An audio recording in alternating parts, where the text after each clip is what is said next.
the last image that the selection committee has of this team, then I think when they go in to vote, Alabama stands a chance of being left out of the playoff, just like they were a year ago when they went to Norman and they lost to a really bad Oklahoma Sooners team. I completely agree with you, Des. Good to see you, by the way. The hat is fly.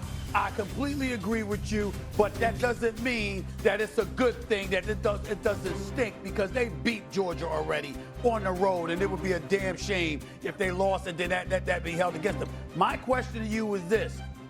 Since that's the scenario that's being faced by Alabama, then what do we say about Notre Dame, who lost to both Texas A&M and Miami? Not in that order. They lost to Miami in the opener and then Texas A&M to start the season. What are their prospects looking like? That's the million-dollar question, Stephen A. You know, I live in Miami, so I get that all the time. Everywhere I go, you have people lobbying for the Canes because their punchline is head-to-head has to matter, because obviously Miami beat Notre Dame 3 months ago at Hard Rock Stadium. And I think it does matter, but it's a data point. It's not the end-all to be-all, so to speak. And so I understand both sides when you look at Notre Dame, because, Stephen A., if you ask most analysts today who they think is the better team on the football field, I believe most of them would say Notre Dame. But you look at the head-to-head, and how do you leave Miami out, especially if those two are right next to each other, and you think that's the data point that should flip Miami and put them over Notre Dame. So I see both sides, but today I think that people that Notre Dame is a better team than Miami. Cam, hold on for 1 second. Just one last question for Des from me. How in the hell, what the hell is wrong with the ACC conference? Duke is 7-5. They've lost 5 games, but they're playing in the conference championship against Virginia. Virginia's got 2 losses, but they're ranked 17th in the country. Miami's got 2 losses, but they're ranked 12th in the country. I mean, damn, it makes no sense. What is that conference? See, I'm so glad you said it makes no sense, because I've been telling people in our meetings all the time, we're put on TV to try to make sense out of nonsense. And you're exactly right. You know, this whole thing was celebrated, Stephen A., when it went from 4 to 12. And you had this group who secretly met in private to try to get all this done, and then they were really celebrated. Oh, we went from 4 teams to 12 teams, as if they really accomplished something. I'm the only one who sat back and said, you know what? You didn't do a damn thing, because the problem isn't the number. The problem is the selection process. And unless you've changed the selection process, all you did was, when it was 4 teams, you had a team at the number 5 slot, 6 slot, and 7 slot. Those teams, they had a gripe. Now, since you got 12 teams, you got the team at the number 13th, 14th, and 15th slot. All you did is added more teams, but you still got the same exact problem. So with the ACC, that is crazy what is going on with Duke and with Virginia and with Miami. But that's the system that they rolled out, and everybody was so happy about. They applauded it. This is great. We have 12 teams.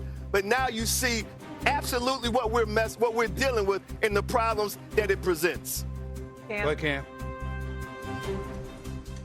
I don't even know where to start. Well, I'm going to start back with the other team in the state of Alabama that I could consider, you know, the ultimate foe in Alabama. Well, if they lose versus Georgia, I do believe that they still are owed a spot in the college football playoffs. Why? Because you look who they played. I think for the death of me, we have to hold college football committee to this standard to say, hey, good, play good, and that is the overarching metric point of how we judge a team at the end of the season.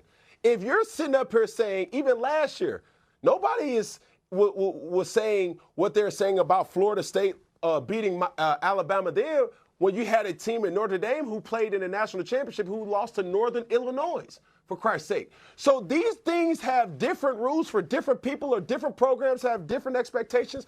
At the end of the day, I've never lobbied for SEC more than just saying it flat out.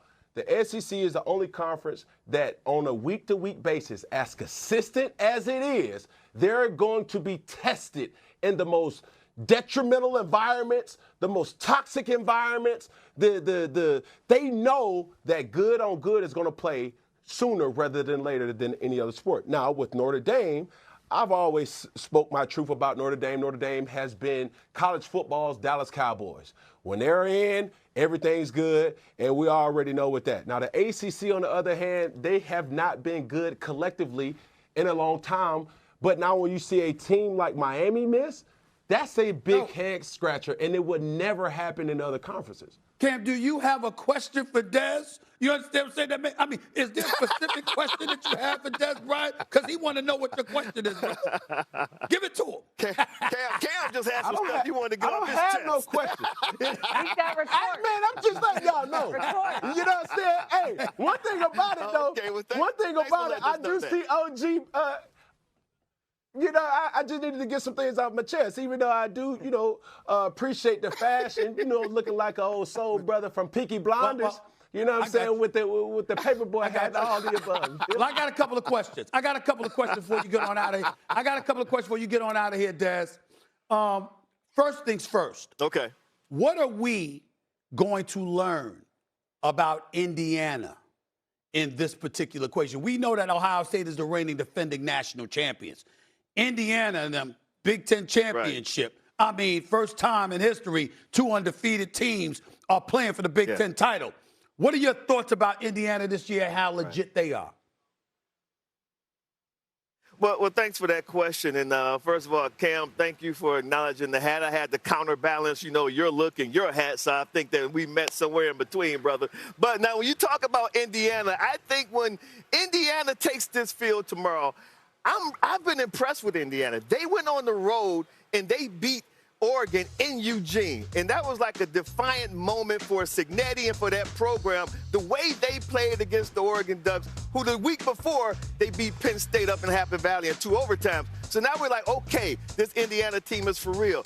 I do think that this is the measuring stick, though, that most of college football is going to measure them by. What are you going to do with the Buckeyes? Because ever since that Texas game, week 1, Ohio State's been #1 in the country. Now, I tell you this, no team that's playing in a conference championship game either tonight or tomorrow has had an easier road or an easier path to their conference championship game than the Buckeyes. They have not really been tested. The Texas game, we were there. That was like a pillow fight, 14-7. We thought the Penn State game was going to be big. They fired James Franklin, so that wasn't as competitive as we thought it was going to be. And then last week, they went to Ann Arbor, played the youngest team with a lot of injuries, and they handled their business. Now, this is a team that matches pretty well with the Buckeyes. So not only are we going to learn a lot about Indiana, I also think we're going to learn a lot